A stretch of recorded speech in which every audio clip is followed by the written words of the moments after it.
রোহিঙ্গা কইলা। সম্মানিত ভিউয়ার্স, দেশ এবং দেশের বাইরে যারা আমাকে দেখেন এবং আমাকে যারা ফলো করেন, আমাদের গ্রাম অনেক সুন্দর। এই জায়গাটা বসলে খুব ভালো লাগে, শান্তি লাগে। হ্যাঁ, আর যেই প্রচণ্ড তাপদাহ চলতেছে বেশ কিছুদিন ধরে, আমাদের এই জায়গাটা অনেক ভালো। আমরা আইসা বসি মাঝে মধ্যে, খুব ভালো লাগে। মামা, এই যে আমার মামা আব্দুল্লাহ, এই জায়গা অনেক মজা লাগে, অনেক ভালো লাগে না?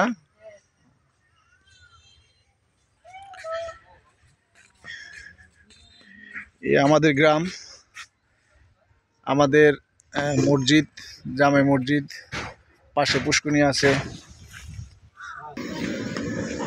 এটা হচ্ছে আমাদের মসজিদের পুষ্করিণী। আর আরেকটা পরিচয় আপনাদেরকে দেই, এই বাড়িটা হচ্ছে আব্দুল সাত্তার মহন্ত, যিনি গীতিকার, সুরকার এবং সাধক, বাউল বলেন, কবি বলেন, যাই কিছু বলেন, আব্দুল সাত্তার মহন্ত, যিনি গান গেয়েছিলেন যে আমি তো মরে যাব রেখে যাব দুনিয়ার সবই, আসস নি কেউ সঙ্গের সাথী, সঙ্গে নি কেউ যাবি। এটাই হচ্ছে তার বাড়ি। আরেকটা পরিচয় দিচ্ছি আপনাদেরকে, গীতিকার, সুরকার শাহ আলম সরকার, এটাও তার বাড়ি। যেহেতু আব্দুল সাত্তার মহন্ত এবং শাহ আলম সরকার তারা চাচা ভাতিজা এবং আমারও আত্মীয় লাগে। আমার ভাই আব্দুল সাত্তার মহন্ত হচ্ছে আমার চাচা, তাদের বাড়ি এটা। এই দেখেন, একটা পুষ্করিণী আছে মসজিদের পাশেই।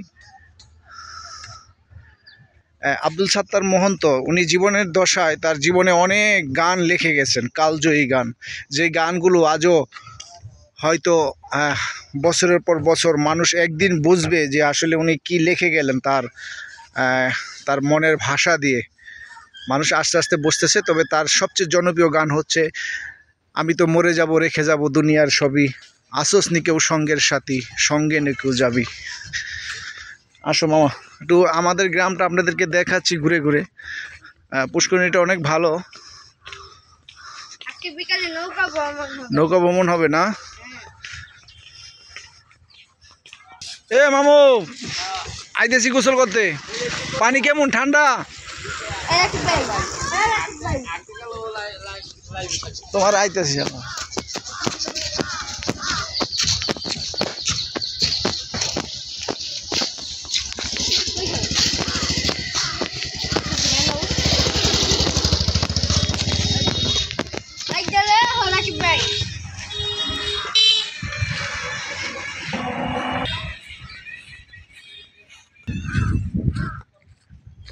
এটা হচ্ছে আমাদের গ্রামের, যে আমাদের ভাষায় যে বলে, কোনো দেশে বলে চক, কোনো দেশে বলে ক্ষেত।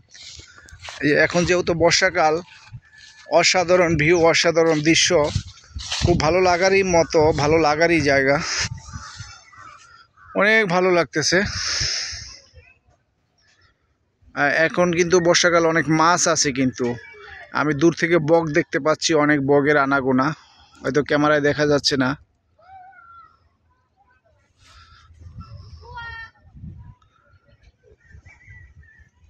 সম্মানিত ভিউয়ার্স, ভালো থাকবেন, আবার দেখাবো ইনশাআল্লাহ।